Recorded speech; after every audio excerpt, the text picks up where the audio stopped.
চাঁপাইনবাবগঞ্জের শিবগঞ্জ উপজেলার চৌকা এবং কিরণগঞ্জের সীমান্তে রোববার সকাল থেকে শান্তিপূর্ণ পরিস্থিতি রয়েছে। উৎসুক জনতা সেখানে ভিড় করার চেষ্টা করলেও বর্ডার গার্ড বাংলাদেশের সদস্যরা তাদের সরিয়ে দেন।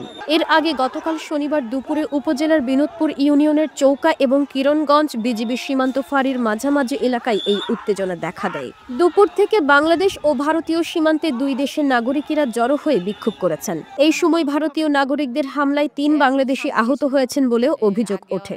দুই দেশের মানুষের পায়ের চাপায় ওই এলাকায় অন্তত ৭ বিঘা জমির ফসল ক্ষতিগ্রস্ত হয়ে গেছে।